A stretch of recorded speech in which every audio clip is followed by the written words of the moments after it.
Video kali ini tidak akan membahas tentang Goto yang turun dalam, Telkom yang ikut-ikutan. Saya akan coba membahas tentang apa ada yang menarik dari public expose yang telah dilakukan oleh Bumi Research atau bisa dikatakan perusahaan dari Bakri Group. Oke, kita bahas di mana dia memaparkan laporan presentasi public expose-nya di Kamis November tanggal 24 dan 29 November mereka melakukan public expose. Nah, jadi teman-teman ini bisa mengikuti ya. Perusahaan itu punya kewajiban dalam 1 tahun 2 kali, yaitu 1 melakukan RUPS tahunan, itu wajib sebagai bentuk pertanggungjawaban terhadap investor, melaporkan perkembangan dalam 1 tahun itu seperti apa, itu ada RUPS wajib. Dan yang kedua ada yang namanya public expose. Nah, public expose ini lebih ke progres lah.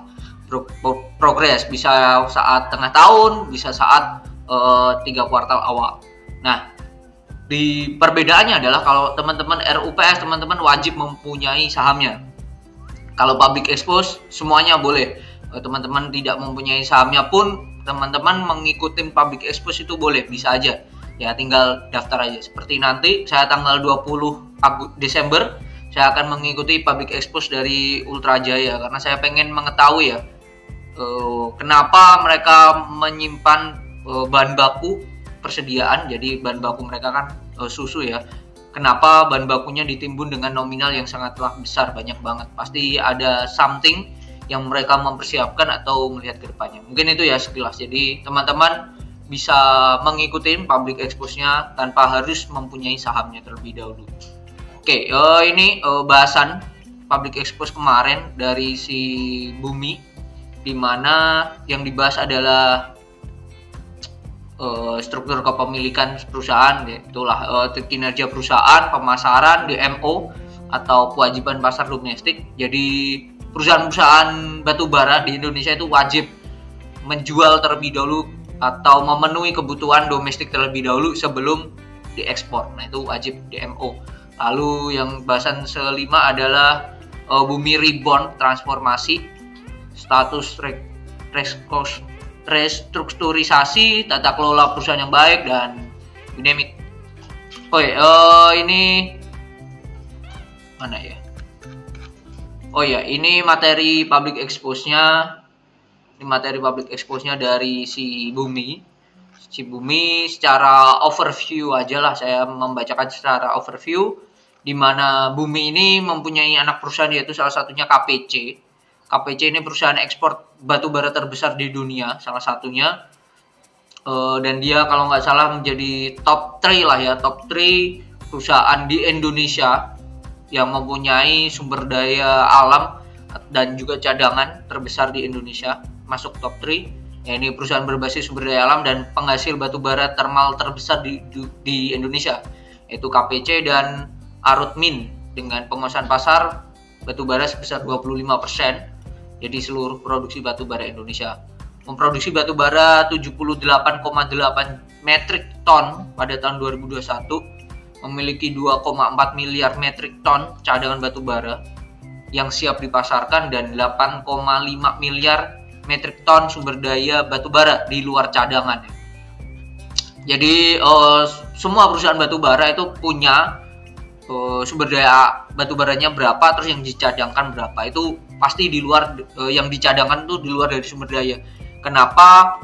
Itu salah satu bentuk perusahaan ya meminimalisir risiko, terutama cuaca ya, apalagi cuaca saat hujan. Kalau mereka hujan kan tidak bisa eksplorasi ya. Jadi kalau tidak bisa eksplorasi, gimana perusahaan masih mendapatkan cuan ya dengan cara ya menjual cadangan batubaranya gitu. Terus selain itu juga kalau nggak bisa eksplorasi, gimana menyetok atau menyuplai lah ya, menyuplai kebutuhan domestik atau DMO itu tadi. Nah, itu gunanya perusahaan mempunyai cadangan batubara dan sumber daya batubaranya sendiri. Terus memiliki lokasi yang ideal, terutama batubara utama pasarnya di Asia dan Eropa. Memiliki pertambangan terbuka dengan fasilitas pengolahan batubara yang terpadu. Ini udah lebih ke, kalau bawah-bawah ini lebih ke hanya penjelasan, semuanya perusahaan pasti seperti inilah. Nah, ini susunan kepemilikannya. Batubara ini, bumi ini punya beberapa anak perusahaan. Salah satunya tadi KPC, dia punya 51% kepemilikan di sana. Arutmin dia punya 90%. Terus Gallo Oil ini produksi minyak, ini dia punya 100%. Dharma Henwa kontraktor tambang, dia punya 23%. Sahamnya Pendopo Energi Batubara, ini batubara dalam tahap produksi, ini punya 84%. So far dia mempunyai, ya bisa dikatakan perusahaan-perusahaan batubara lah rata-rata. Terus ini yang mineral atau non batubara, itu ada Gorontalo Mineral, emas dan tembaga ya ini. Dalam tahap eksplorasi ini 80%. Citra Palu Mineral, ini tambang emas, dia punya 96%, dan 49% dari Dairi Prima Mineral, ini seng dan timbal. Nah, ini susunan kepemilikannya. Kalau berdasarkan labanya sendiri di kuartal ketiga, kita lihat ya laba, dan langsung ke penjualannya dulu aja. Langsung penjualan, siapa sih penjualan atau sales yang sangatlah memberikan cuan lah ya di Bumi Resort ini. Kita cek dulu berdasarkan kuartal ketiga. Nah, ini ada dibedakan beberapa, batubara, emas, dan jasa. Batubara mempunyai total, ini berapa dalam rupiah kah? Oh, ini dalam USD. Dia punya 1,3 miliar US dollar ya kuartal ketiga ini. Lalu emas ada 7 juta dan jasa 1,1 ya. Jadi kalau emas tadi berarti penyuntiknya yaitu siapa ini? Si Citra Palu Mineral ya, karena kan perusahaan anak perusahaannya yang punya itu, sama Gorontalo Mineral ya. Itu. That's it ya. Berarti kalau yang jasa ya berarti kemungkinan ini kontraktor ini Dharma Henwa ini. Tapi dia tidak banyak mendapatkan cuannya karena sahamnya di sini hanya 23% ya. Minoritas lah. Nah, ini cadangan batubara dari mereka, ada KPC dan Arutmin, besarnya lumayan lah ya, bisa dikatakan topnya lah di Indonesia. Terus nah ini pergerakan internasional coal price ya, itu bisa dikatakan harga acuan batubara internasional ya. Yang kuning ini Newcastle, terus yang merah ini harga batubara acuan, yang ini yang kita jual ke pemerintah. Jadi teman-teman harus bedakan ya. Misal nih harga di internasional tuh di angka $400 metrik per ton. Nah, kita menjual ke domestik, menjual ke PLN dan kawan-kawannya itu tidak bisa di harga itu, menggunakan harga HBA. Nah, HBA-nya pasti lebih rendah. Ibaratnya teman-teman menjual ke teman sendiri lah ya, ke dalam negeri untuk kebutuhan kebutuhan Indonesia sendiri, ya pasti dijual lebih rendah. Gitu. Tetapi mereka fair ya. Kalau harga batubara luar bergejolak seperti apa, HBA pun bergejolak. Dulu itu masih di angka 70-an. Nah, 2021 ini masih di angka 70-an dan 2022 makin naik tinggi. Gila banget gitu. Jadi tidak ada alasan perusahaan batubara di Indonesia itu tidak mendapatkan cuan di 2020 gitu. Karena HBA-nya aja minimal di 150 tuh di sini. Sedangkan kondisi perusahaan batubara mereka bisa jual di angka 100, itu sudah cuan besar. Apalagi kalau jual di angka 150.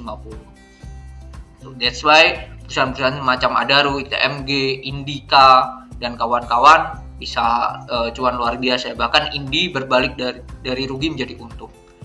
Nah, itu mungkin. Nah, ini perdagangan batubaranya.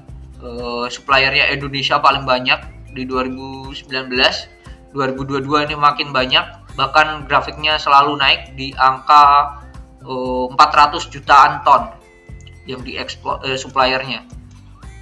Nah, ini kalau di destinasinya ada China, India, Jepang, Korea Selatan, Taiwan dan lain-lain. Paling banyak tetap ya di China ya, di China. Nah, yang jadi sentimen positif lagi adalah saat perang Rusia melawan Ukraina itu, Rusia memberikan kecaman atau intervensi lah ya terhadap negara-negara di Eropa ya, di mana mereka akan menstop minyak kan rata-rata mereka mengambil dari Rusia. Nah, Hal ini dimanfaatkan oleh perusahaan-perusahaan dalam negeri. Tujuannya untuk apa? Ekspor dengan tujuan di Eropa. Nah, harusnya itu juga akan membuat laba dari perusahaan-perusahaan dalam negeri itu sangatlah naik signifikan. Gitu. Nah, ini kita baca aja perihal public expose-nya seperti apa. Ada poin-poinnya yang saya catat, yaitu satu, yang saya baca dari Capek ini adalah perihal plan-plan ke depan ya. Plan-plan ke depan mereka tetap akan diversifikasi perusahaan ini, Bumi, tetapi tidak merambah ke EV atau EV ini panjangannya itu electrical vehicles.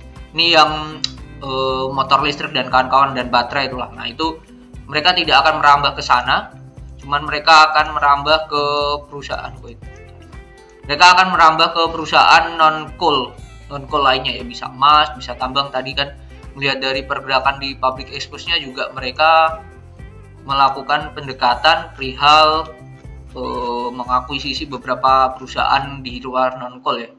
Yaitu ini dalam tahap eksplorasi, yaitu ada Dairi Prima Mineral, Seng dan Timbal dan kawan-kawan tadi.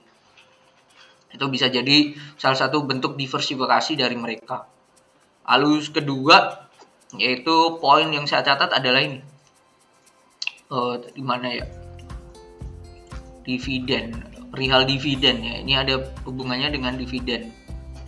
Capek mereka akan 2023 diperkirakan sekitar 50 juta sampai 75 juta US dollar. Terus dividen. Nah, ini berdasarkan peraturan perundang-undangan, perseroan tidak dapat membayarkan dividen sampai saldo laba positif. Jadi meskipun net profit dari si Bumi ini naik gila-gilaan, kalau kita lihat dari laporan keuangan di kuartal ketiga, net profit mereka itu capai 365 juta US dollar.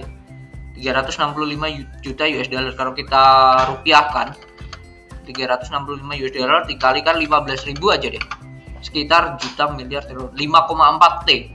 Net profitnya capai 5,4 T, bahkan hampir 5,5, pasti lebih ya, karena sekarang dolar di angka 15.500 something ya. Kita cek dulu ya, USD to IDR 15.600 ya. Nah, itu pasti akan membuat labanya di atas 5,5 T. Meskipun seperti itu, sebesar itu, mereka tidak akan membagikan dividen. Why? Karena saldo mereka masih defisit. Saldo mereka itu masih defisit di akhir tahun, itu masih ada di posisi nih, saldo mereka di angka 2,8 miliar US dollar. Too much ya, besar banget gitu. Terus saldonya minus banget nih. Saldonya minus 2,8, sedangkan cuannya tadi hanya 365 juta. Jadi masih minus lagi kan. Nah, that's why mereka mengatakan dalam public expose-nya seperti ini. Dimana tidak dapat membayarkan dividen sampai saldo laba positif. Dan ini berdasarkan peraturan perundang-undangan. Apakah saldonya benar-benar negatif atau positif? We never know. Cuman janganlah berharap teman-teman, meskipun labanya perusahaannya gede-gedean, terus nantinya kalau kedepannya ada sentimen atau berita-berita yang menjelaskan, wah Bumi nextnya akan bagi dividen, dan kita cek aja datanya, saldonya udah positif apa belum. Kalau masih negatif ya jangan berharap lebih lah gitu. Jangan berharap lebih dan jangan hanya melihat dari katanya. Kita cek based on data aja gitu. Oke, terus lagi yang terakhir adalah di akhir tahun, di Desember ini, perseroan akan menerbitkan 27,5 miliar saham untuk konversi obligasi wajib konversi. Jadi ini cerdiknya dari Bumi, dan ini sering dilakukan oleh Bumi, oleh Friend kalau nggak salah, dimana di saat perseroan sudah mempunyai hutang yang luar biasa dan bisa dikatakan kemungkinan plan terburuk mereka tidak bisa membayar hutang tersebut, mereka menggunakan cara obligasi wajib konversi. Jadi hutang itu dikonversi menjadi dalam bentuk lembar saham. Jadi keuntungannya adalah mereka tidak bayar hutang beserta bunga-bunganya gitu. Jadi apa yang diperoleh oleh yang memberikan hutang ya lembar saham itu tadi, yang bisa mereka gunakan untuk make it money dari cara jualan sahamnya. That's it. Nah, gimana cara mereka menjual sahamnya biar untung? Ya bisa dengan skema banyak cara. Bisa dikerek naik dulu, terus nanti jualan di atas dan lain-lain. Tapi poin ini harus teman-teman perhatikan ya. Di Desember mereka menerbitkan ada saham baru sebesar 27,5 miliar lembar ya. Dan ini banyak banget ya. Dan itu adalah si CIC kalau nggak salah. Ya, CIC. Jadi itu mungkin Desember harga sahamnya akan dibuat, setelah OWK mungkin harga sahamnya akan dibuat lebih lebih menarik. Dan ya apa yang kita lakukan ya lebih baik kita lakukan seperti biasa, terutama saya melakukan saat memasuki saham-saham Bakri Group, saya hanya melakukan trading aja. Tidak pernah saya melakukan invest gitu sih. Nah, kalau teman-teman bisa mendapatkan celahnya, mendapatkan cuan di atas 30% untuk saham Bakri Group, itu sangatlah mudah. Dan teman-teman bisa cek historical di channel ini, di mana saya pernah cuan di bumi 130%. Jadi teman-teman harus sedikit waspada dengan news-news yang ada, jangan terlalu terpancing dan termakan oleh news berita yang ada. Kita based on data aja seperti apa, dan ya jangan berharap lebih lah ya terhadap Bakri and Family. Mungkin itu video membahas tentang public expose-nya. Yang jadi catatan adalah mereka tidak akan membagikan dividen sebesar apapun laba mereka, karena saldo mereka masih negatif. Jadi itu pembahasan di kali ini tentang public expose dari Bakri, dan kita tunggu ya OWK-nya. Saya juga belum membaca. Jika ada yang menarik nanti di OWK-nya, prospektusnya, saya akan bagikan dan saya akan bikin video sendiri ya. Kita akan bahas, dan bukan tidak mungkin kita bisa cari duit bareng lewat bumi ini. Oke, mungkin itu, see you on the next video. Bye-bye.